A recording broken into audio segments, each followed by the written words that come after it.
नमस्कार। चलिए आज एक ऐसी कहानी में चलते हैं जिसके बारे में भविष्यवाणी की गई है।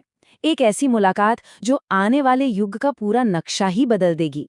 ये कथा है भगवान कल की और उनके चिरंजीवी गुरु की। तो सवाल ये उठता है कि कोई दिव्य अवतार इतने बड़े मिशन के लिए, अपने अंतिम लक्ष्य के लिए आखिर खुद को तैयार कैसे करता है।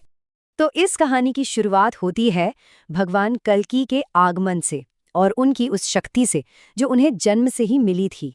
उनकी शक्तियों का विकास बड़ा ही दिलचस्प है। देखिए, शास्त्रों के मुताबिक जब उनका जन्म हुआ तो उनके पास 8 कलाएं थी, यानी 8 दिव्य गुण। लेकिन उनके उपनयन संस्कार के बाद, वही जो जनेऊ संस्कार होता है, ये शक्ति सीधे डबल हो जाती है और वो 16 कलाओं के स्वामी बन जाते हैं। इससे साफ पता चलता है कि उनका आध्यात्मिक विकास पहले से ही तय था।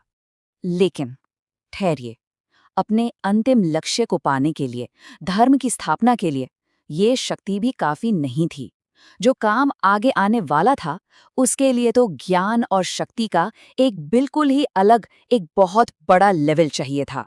और यही एंट्री होती है एक ऐसी शख्सियत की जो प्राचीन भी है और शक्तिशाली भी, भगवान परशुराम।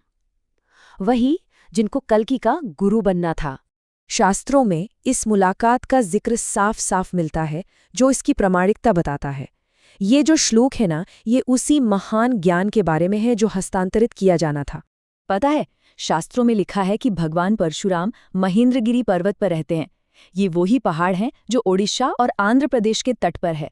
सोचकर देखिए, इससे ये पौराणिक कथा एक असली रियल वर्ल्ड लोकेशन से जुड़ जाती है, वही जगह जहां ये ऐतिहासिक मुलाकात होनी थी।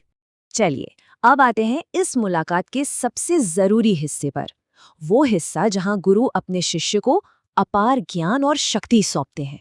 64 ये सिर्फ एक नंबर नहीं है, ये उस विशाल ज्ञान का पैमाना है, उसका स्केल है जो भगवान कल्कि को मिलने वाला था। और सच कहें तो यही चीज इस मुलाकात को इतना महत्वपूर्ण बना देती है। तो क्या क्या था इस ज्ञान में, सुनिए। भगवान परशुराम कल्कि को सिखाएंगे 64 कलाएं, पूरा का पूरा धनुर्वेद, सारे दिव्य अस्त्र शस्त्र और वो हर विद्या जो धर्म स्थापना के लिए जरूरी थी। सोचा जाए तो ये एक कंप्लीट डिवाइन करिकुलम था जिसमें कला, युद्ध, ज्ञान सब कुछ शामिल था। तो फिर से वही सवाल, इतनी जबरदस्त पावर, इतना ज्ञान, आखिर इसका मकसद क्या था? एक बात तो साफ है, ये शक्ति किसी व्यक्तिगत लाभ के लिए तो बिल्कुल नहीं थी। इसके पीछे एक बहुत बहुत बड़ा मकसद था, और वो मकसद था धर्म संस्थापना। इसका मतलब क्या है? इसका मतलब है धर्म को फिर से स्थापित करना, जो कॉस्मिक ऑर्डर बिगड़ गया है उसे ठीक करना, और जो सज्जन लोग हैं उनकी रक्षा करना। तो ये मिशन किसी को जीतने के बारे में नहीं था, बल्कि दुनिया में संतुलन और अच्छाई को वापस लाने के बारे में था। अब आते हैं उस पल पर, उस संवाद पर, जो इस पूरी कहानी का दिल है। भगवान कल्कि और परशुराम के बीच हुई वो दिल को छू लेने वाली बात।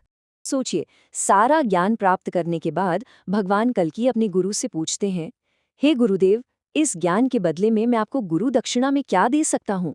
ये एक शिष्य का अपने गुरु के लिए जो आदर है, जो सम्मान है, उसे साफ दिखाता है। और इस पर भगवान परशुराम का जो जवाब था, वो सच में कमाल का था। वो कहते हैं, मेरी असली गुरु दक्षिणा तो उस दिन होगी जिस दिन ये संसार पावन हो जाएगा। इससे साफ पता चलता है कि उनके लिए कोई व्यक्तिगत लाभ मायने नहीं रखता था। उनके लिए तो बस मिशन का पूरा होना ही सब कुछ था। यही तो होता है एक गुरु का सबसे बड़ा इनाम।